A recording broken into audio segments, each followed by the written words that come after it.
Avant de plonger dans cette histoire incroyable, pensez à vous abonner à la chaîne et à activer la cloche. Ici, chaque récit a quelque chose à dire, et vous ne voudrez pas en manquer un seul. Le soleil se levait à peine sur Silverline Motor, la concession automobile la plus prestigieuse de la ville, illuminant les carrosseries étincelantes des voitures de luxe alignées devant le bâtiment. À l'intérieur, Karen Whitmore, la directrice exigeante de la concession, parcourait les bureaux avec son éternel regard sévère, vérifiant chaque détail, les vitres propres, les brochures parfaitement alignées, et le personnel impeccablement présenté. Karen avait bâti sa réputation sur le contrôle absolu. Pour elle, chaque client devait correspondre à l'image de la concession. Elle ne laissait rien passer, et encore moins ce qui, à ses yeux, semblait hors de place. Ce matin-là, une rumeur circulait parmi les employés, un client avait demandé à voir les modèles les plus exclusifs avant l'ouverture officielle. Karen fronça les sourcils. C'est alors que Marcus Williams entra. Homme élégant, calme, mais avec une présence qui imposait le respect, il s'avança dans la concession. Ses vêtements étaient sobres mais raffinés, et son attitude dégageait une assurance tranquille. Karen le remarqua immédiatement. Il avait l'air de ne pas appartenir à cet environnement, du moins, c'est ce qu'elle pensa. Sans connaître son identité, Karen se précipita vers lui avec un sourire froid, dissimulant à peine son irritation. « Excusez-moi, monsieur, mais vous ne pouvez pas rester ici. Nous n'acceptons que les clients avec rendez-vous. Veuillez sortir, s'il vous plaît. » Marcus la regarda, surpris par ce ton autoritaire. « Je suis ici pour voir les modèles de collection. On m'a dit que je pouvais passer à tout moment. » Mais Karen ne voulait rien entendre. Sa décision était prise. Avec un geste sec, elle fit signe à un employé de l'accompagner à l'extérieur. Les quelques clients présents dans le hall observaient la scène avec malaise, mais personne n'osa intervenir. Ce que Karen ignorait, c'est que Marcus Williams n'était pas un simple client.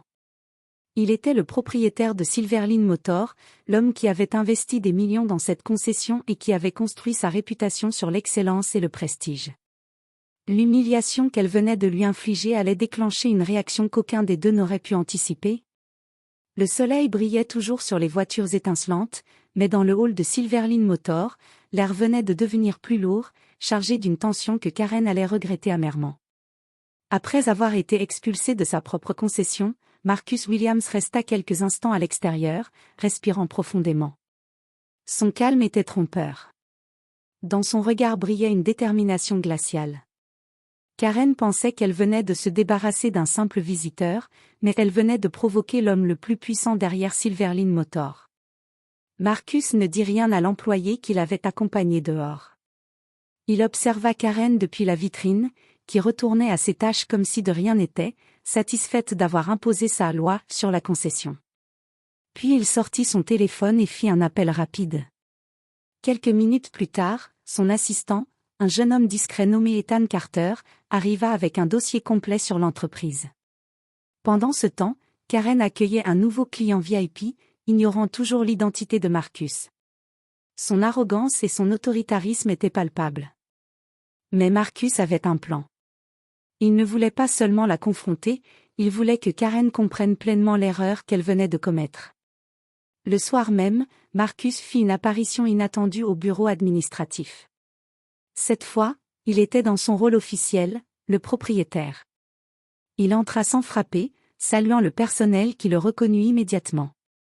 Karen, alertée par le bruit et la présence inhabituelle, leva les yeux et resta figée. Son visage blêmit lorsqu'elle réalisa qui se tenait devant elle. « Karen ?»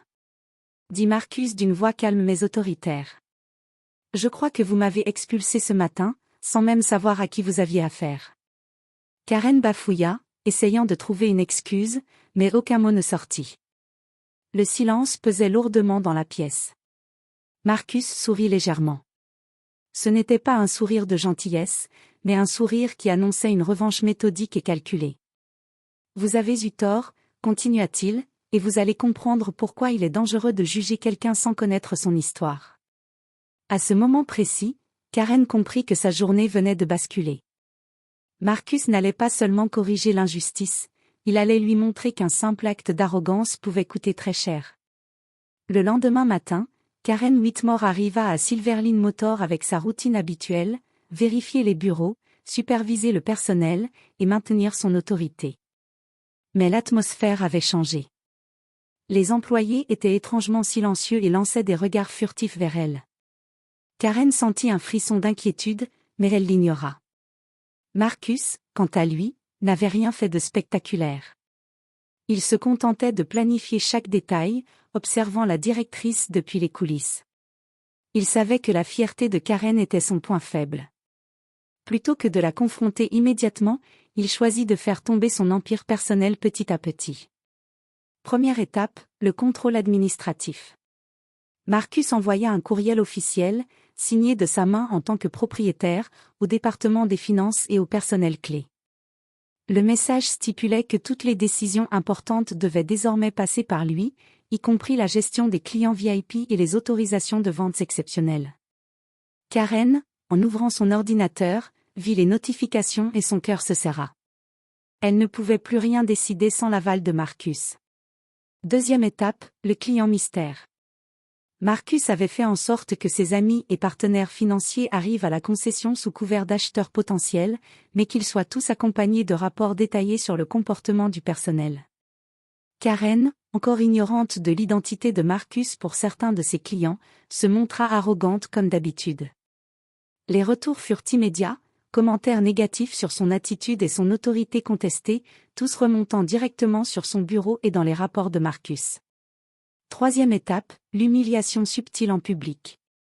Marcus s'arrangea pour que la direction de l'entreprise annonce une réunion générale où il devait présenter la vision stratégique de la concession. Karen pensait que ce serait une réunion ordinaire, mais lorsqu'elle entra dans la salle, Marcus était là devant tout le personnel, calme et élégant. Il prit la parole. Ce matin, nous avons appris une erreur de jugement qui ne devrait jamais se produire dans notre entreprise. Nous devons traiter chaque client avec respect, sans exception, et sans préjugés. Karen se sentit rouge de honte. Chaque employé présent comprit que Marcus faisait référence à l'incident du matin précédent. Son autorité venait d'être remise en cause publiquement, et elle ne pouvait rien dire. Marcus termina la réunion avec un dernier avertissement, la regardant droit dans les yeux. À Silverlink Motor, personne n'est au-dessus des autres, et encore moins de nos valeurs. Je m'attends à ce que chacun respecte cela, y compris vous, Karen. Cette journée marqua le début d'une descente progressive pour Karen, orchestrée par Marcus avec patience et intelligence.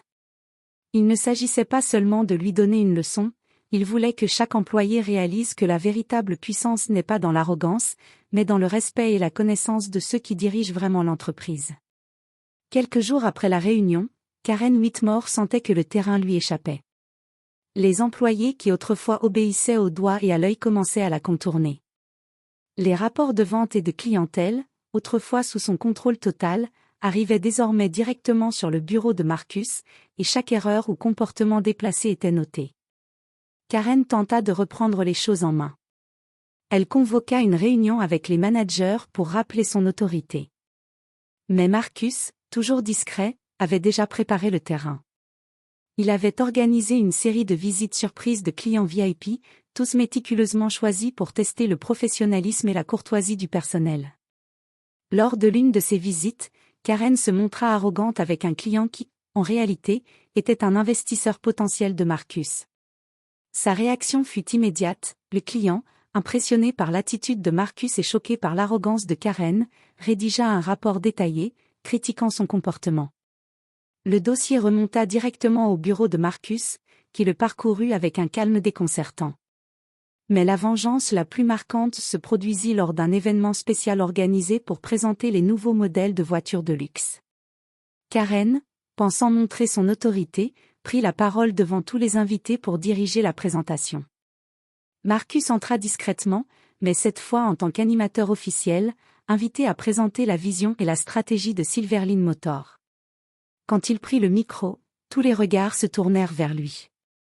Calmement, il raconta l'histoire de l'incident du matin précédent, sans jamais nommer Karen directement, mais suffisamment pour que tout le monde comprenne qu'un membre de la direction avait humilié un client injustement. Les murmures parcoururent la salle. Karen sentit son visage brûler de honte. Chaque employé, chaque client présent, savait maintenant qu'elle avait agi avec arrogance et ignorance. Marcus conclut avec un sourire mesuré. Chez Silverline Motor, nous valorisons le respect, l'intégrité et la connaissance.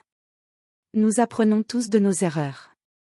Karen comprit à cet instant que sa position n'était plus invincible. Sa réputation et son autorité avaient été ébranlées, et elle devait maintenant se confronter à la vérité. Elle avait jugé un homme sans connaître son identité, et cette erreur allait la suivre à chaque pas. Dans l'ombre, Marcus observait. Sa revanche n'était pas seulement terminée, elle venait de commencer à produire ses effets les plus visibles. Et il savait qu'à ce rythme, Karen allait bientôt comprendre que sous-estimer quelqu'un peut coûter très cher. Quelques jours plus tard, Karen Whitmore arriva à la concession avec un mélange de fierté blessée et d'inquiétude. Elle savait que Marcus n'avait pas fini de faire sentir sa présence, mais elle espérait pouvoir reprendre le contrôle. Elle se trompait lourdement. Ce matin-là, Marcus avait organisé une réunion exceptionnelle avec tous les employés et clients VIP. Karen entra dans la salle, confiante, pensant pouvoir impressionner tout le monde avec sa présentation sur les nouveaux modèles. Mais dès qu'elle posa les yeux sur Marcus, un froid glacial parcourut son échine. Il se tenait au centre de la salle, impeccable et imposant, avec le regard d'un homme qui savait exactement ce qu'il faisait. Sans attendre, Marcus prit la parole. Aujourd'hui, je souhaite parler d'une valeur essentielle à Silverline Motor, le respect et la reconnaissance de chaque individu, peu importe son apparence ou sa position. Karen sentit son cœur se serrer. Elle comprit que ce discours n'était pas seulement général, il faisait directement référence à elle. Marcus continua, et c'est alors que la vérité éclata devant tout le monde. Il y a quelques jours, un incident regrettable a eu lieu ici. Une personne a été expulsée de la concession simplement parce qu'on a jugé son apparence. Cette personne. Il fit une pause, fixant Karen, était en réalité le propriétaire de Silverline Motor. Un silence absolu s'installa dans la salle. Les employés, les clients et même les partenaires financiers présents furent choqués. Karen resta figée, incapable de prononcer le moindre mot. Sa bouche tremblait, et ses mains se crispèrent. Marcus sourit calmement, mais avec une intensité qui la glaça. « Karen, votre arrogance et votre jugement hâtif ont failli coûter très cher à cette entreprise. Aujourd'hui, vous comprenez que le vrai pouvoir ne réside pas dans l'autorité apparente, mais dans le respect et la connaissance de ceux avec qui nous travaillons. » Karen sentit sa fierté s'effondrer. Devant tous, elle devait accepter sa faute. Marcus ne chercha pas la vengeance cruelle, il voulait simplement enseigner une leçon qui resterait gravée à jamais. À partir de ce jour, Karen changea profondément son attitude. Elle devint plus humble, plus attentive, et surtout, elle apprit à ne jamais sous-estimer quelqu'un. Quant à Marcus, il avait prouvé que la vraie autorité n'est pas dans la force ou l'arrogance, mais dans la sagesse et la patience. La concession Silverline Motor retrouva son éclat, mais désormais avec une culture transformée, le respect et l'équité devenaient les valeurs essentielles, et personne n'osait plus juger à la hâte. Et Karen n'oublia jamais ce matin où elle avait cru pouvoir humilier un simple client, alors qu'en réalité, elle venait de se heurter à l'homme qui détenait tout le pouvoir.